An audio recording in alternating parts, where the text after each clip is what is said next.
Hey everyone, and welcome back to the YouTube channel and the pregnancy vlog, the pregnancy and baby vlog. Baby still is not wanting to come. I am at 42 weeks now. He is officially late. As you know, I am protesting getting checked and getting pelvic exams and getting induced, and baby has been checking out just fine. His water level still is at the same, hasn't gone down any. And yesterday morning, I actually lost my mucus plug. So I had been a little bit crampy the night before and kind of thought labor might be coming on then. And as you know, we have a very noisy house with all these kids. So I just went for a little walk outside by myself just to kind of listen to my body, feel what's going on, see how long, anything was lasting. And again, like with that false labor, it's just not kicking in.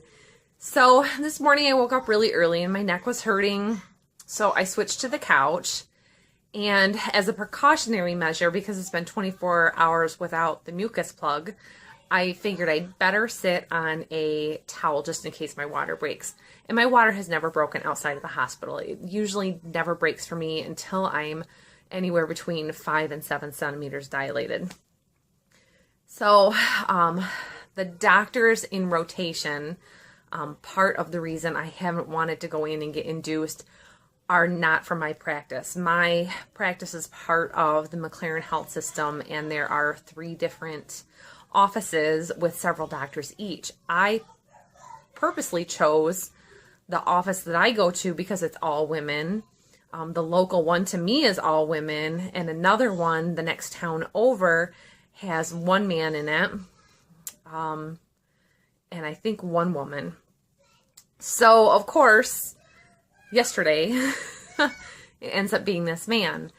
And for me, with my very first pregnancy, my doctor did not speak English as a primary language. And basically, we couldn't communicate, and everything went through the nurses. So this male doctor that was working was also not a American doctor with English as his first language. And for me, it's just such a hard time going through the stress of labor, the stress of doctor information being relayed, and not being able to understand. Plus, I have modesty issues. So I didn't want a man, and I just didn't want to have to get induced if not possible, if we could delay it. So we're letting baby come on his own. Here we are. I think I haven't actually gained any weight yet, but my belly is huge, and I've noticed a few lines here, purple veins starting to show up, but they're veins, it's not stretch marks. But this area here had been real itchy, so I'm really keeping up on my skincare routine. He's still pushing, he's active and moving. And as of today, I've probably had about 3 or 4 good contractions that I thought, okay, this is not like a first contraction. This is the kind of contraction you have much later. So I imagine he's going to be coming in the next 48 hours. If he doesn't, I'd be quite surprised. So every night that I wake up in the morning or have some aches and pains, I'm like, oh no, I'm going into labor. Fortunately, I've been able to sleep through the night every night. And every day that he's not born, I'm just like, oh, I got a full night's sleep. That's so great. Because, when you're nursing a baby, the mom is the one waking up with the baby, doing all the work. And to avoid nipple confusion, I don't try to give any of the newborns bottles, and then we just freeze any extra milk for when they're a couple of months old or later, so that mom can go to the grocery store and have dad still cope with the baby. And I've never been, real big on the breast pumping. Baby's usually with me, and the bottle's like a backup for a car ride or something like that if we're visiting family and things. So I guess I'll just have to make a video when we go into labor. So we're at 42 weeks yesterday, and anything after that, they really don't want you to keep going. But with the mucus plug going yesterday, I know it's coming. My husband basically is checking in with me every morning to see if he can go to work or not. He went to work yesterday, and I actually picked him up from work so that we could go back to having the two vehicles, because he's been taking a work vehicle back and forth, which for him is a fuel truck. So if we got into the situation that he had my vehicle at work and couldn't get here because he was in a fuel truck, then we couldn't get to the hospital and get the kids to grandma and grandpa's. So that's always kind of interesting. And he drives his old beater truck any other time, but it gets him back and forth, so he doesn't care. And I've got the Suburban on the ready, full of gas, car seats, put in. You saw that in one of the doctor's office visits a couple of weeks ago. So we're just waiting on the little guy now, and I am getting little jobs like, setting up the kids' bedroom and any last minute jobs. So yesterday we got the baby swing out and realized it needed to be totally tore down, washed, have the cover removed. And so today we got that reassembled, and all the kids' old bedding got washed and hung on the clothesline to dry because it's been really warm. Having a baby in the summer is just so different for me because normally they've been born late spring and before summer even started, weeks before. So I'm definitely taking advantage of being able to hang things on the clothesline as much as we can right now.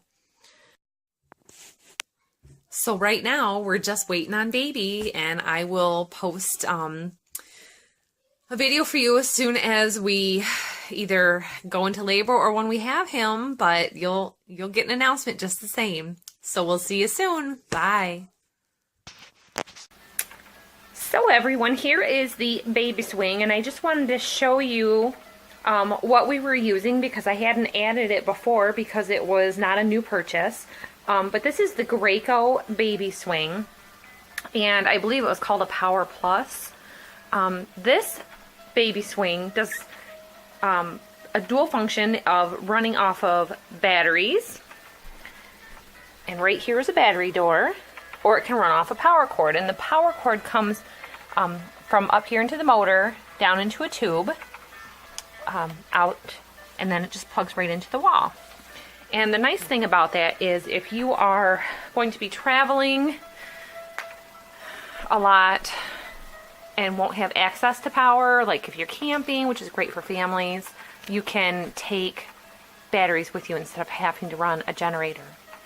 So if you listen, there are different settings for this swing, and it goes up to a speed of 6, which is on number 4 right now. For a newborn, being at speed number 6 is fine, but I usually increase the speed of the swing as the baby gets heavier, because the more weight is in it, the slower it'll swing. So obviously it's empty right now, and it has these cute little elephants that dangle up there to entertain baby, and it does come with like a snack tray that goes over the front, but it has a 3-point harness on it, and then it also has 2 head supports for newborn size, able to hold themselves up a little bit, and then you can just take it right out. But right here's the harnesses. These latch into the lower body belt, but we just ran this all through, got it all wiped down and clean so that it's all ready for baby. So we've been having these signs of labor, and just to kind of keep my mind off of that, we're trying to get things along. Now, I always use the baby swing. This is the same baby swing we've used for Bethany and for Trey, so it was real good to have, and I actually ended up buying a second one because we were going between the 2 different houses at the time when Bethany was born. So we were at our old house, which was close to the hospital, because this house was getting snowed in. So you can see here, I'm going to turn that back. It all lights up. This is your off button. And these are your different sounds. So right now I have it on music. So you can change the songs. And it's just real nice. You can control the volume, or you can just come right in and hit mute. It has a timer so that you can have it move along to different stages for baby. And then it has nature sounds, which this one, I think it's supposed to sound like the jungle. I think it is just staticky sounding. I can't stand that one. I think it's a rainforest. There's water running. Waves. That one sounds like a heartbeat, kinda. So I like the music better. I think the sounds kind of, the nature sounds kind of sound distorted. Which, these do, sometimes a motor will fail and you can get a replacement motor, which doesn't cost very much, so that's nice. My second one of these, I had actually picked up used. This one was new from the baby store. I want to say it was Bye Bye Baby. And I think the second one I got off either Craigslist or the thrift store. I didn't remember. We have a couple of secondhand baby stores near us. And they had put this leg section on backwards so they weren't getting power and they didn't know why. So they'd marked it way down low for me. So I got it for about $100 less than what it was new. But it was new. So that worked really great. They thought there was a motor problem, but it was just an assembly issue. The power cord wasn't connecting to anything because they had it on the wrong side. So now we're going to get ready with the final items of the diaper bag. I'll show you that. We are part of the local Capital Area District Library, and we can get downloads for magazines and books. And on the Android devices, it goes through Zinio, and through the actual laptop, it was a different website. So I've downloaded the Zinio app, and I'll show you that so that I can have some just light reading to pass the time while we are kind of in recovery for the first week, because I obviously won't be making any runs to the library, so I'll show you that. But this is the baby swing, everybody.